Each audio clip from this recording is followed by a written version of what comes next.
Untuk apa kita prioritaskan infrastruktur?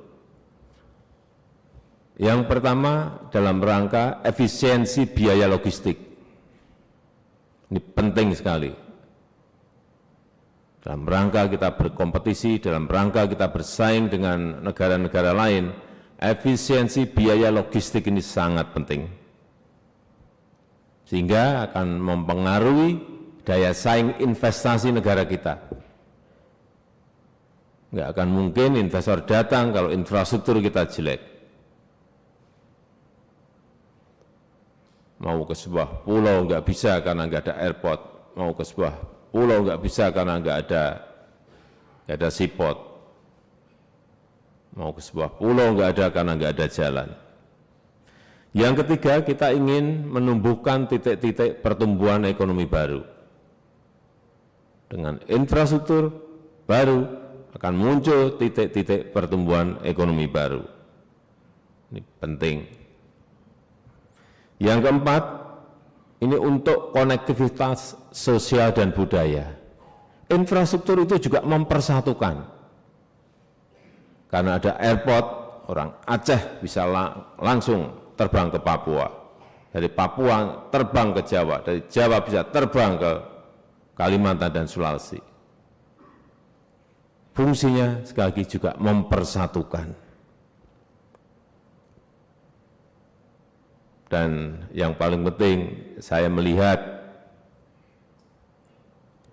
dalam hal indeks infrastruktur kita ini memang saat itu di 2014 saya melihat kita memang masih tertinggal.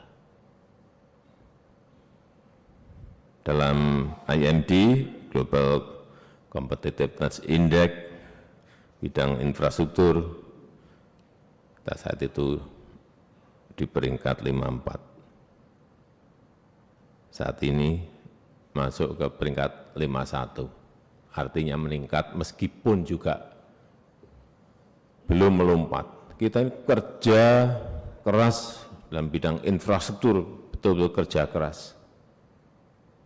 Perubahannya kelihatan, tetapi sekali lagi peningkatan Global Competitiveness Index kita masih di angka 51. Ya, naik dari 54 ke 51. Ya, kenaikan itu karena kita membangun seperti yang tadi disampaikan oleh Pak Menteri PU. Ada 42 bendungan yang telah selesai dan nanti mungkin ada tambahan 15 atau 17 lagi bendungan di tahun 2024. Irigasi dibangun untuk 1,2 juta hektar. Jalan tol, ada tadi Pak Menteri PU sampaikan 2.143 km.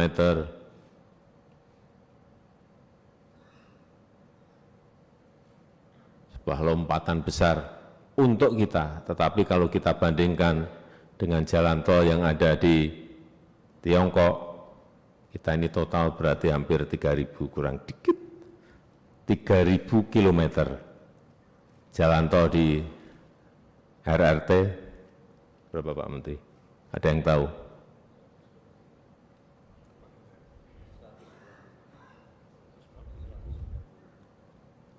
...190.000 kilometer. Bendungan kita ini total hampir 300 bendungan. Di Korea 20.000 bendungan. Di RRT seingat saya 98 bendungan. 98.000 bendungan.